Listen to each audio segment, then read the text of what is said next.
Qu'en est-il de vous? Où en êtes-vous? Le Seigneur Jésus-Christ vous dit, je suis Jésus, je suis le Sauveur, je suis mort pour tes péchés. Si vous dites qu'il est venu pour vous, qu'il est votre Sauveur, l'en avez-vous remercié? Avez-vous obtenu l'assurance que vos péchés sont effacés? Vous a-t-il libéré de votre nature de péché? Est-il venu habiter en vous? Saül a répondu à la voix, Seigneur, que veux-tu que je fasse? Le Seigneur lui demanda d'aller à Damas, où on lui dirait ce qu'il devait faire. Bien qu'il fût très connu, il devait obéir avant tout à Dieu et faire scrupuleusement ce que Dieu lui disait. Le Seigneur ne lui a pas dit personnellement beaucoup de choses. Acte 9, 6.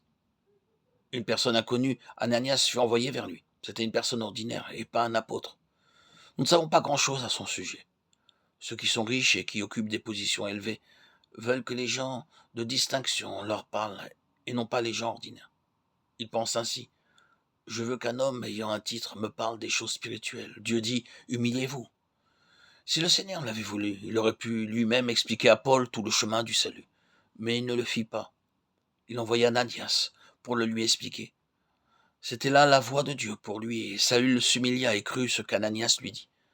Maintenant je connais ce chemin merveilleux, pensa-t-il. Mes péchés ne sont plus. J'ai persécuté celui qui est mort pour moi. Puis il fut baptisé par Ananias.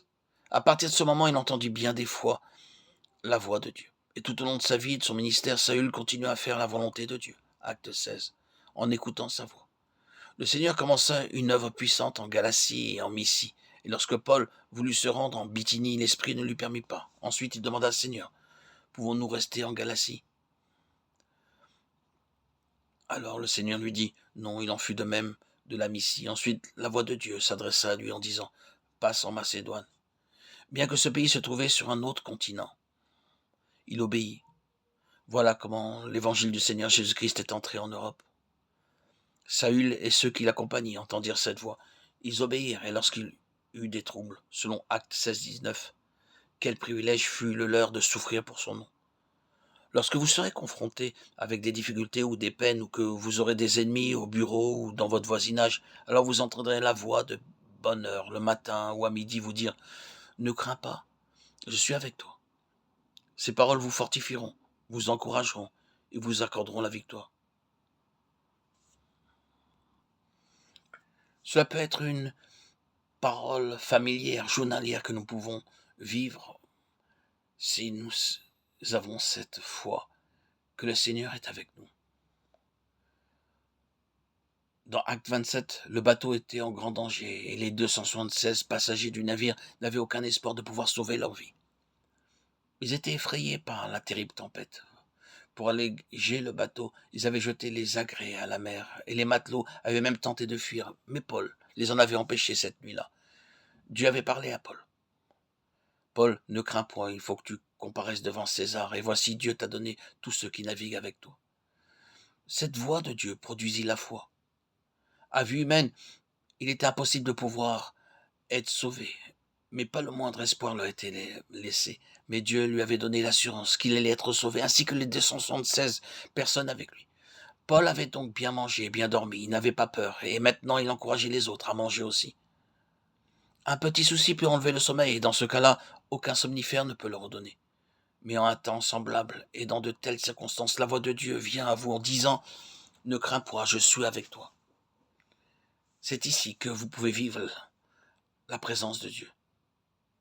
C'est la conscience de la présence de Dieu qui nous donne sa certitude que c'est la voix de Dieu et non la voix d'un homme. Tout d'abord, la présence de Dieu devient réelle en louant Dieu et en lisant sa parole. Et ensuite, nous entendons sa voix. Si je constate que ma foi augmente, je dois savoir que ce n'est pas là l'effet de la voix d'un homme et par des expériences successives. Nous en arrivons à reconnaître toujours plus promptement sa voix.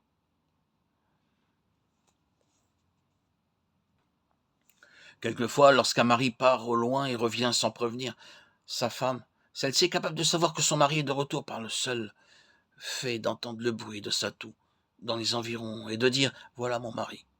Mais où est-il? Quelqu'un pourra-t-il lui demander? Et elle de répliquer « Je ne le sais pas avec précision, mais j'ai entendu sa voix ». Cependant, si une femme n'est pas en bon terme avec son mari, et si quelqu'un lui demande où il est, elle répondra: Je ne le sais pas, même si se trouve dans le vestibule. Si vous voulez entendre la voix de Dieu, permettez au Seigneur Jésus-Christ d'entrer dans votre cœur et de le gouverner. Recevez sa lumière divine et ne craignez pas de confesser votre péché. Rappelez-vous qu'il est mort pour vos péchés.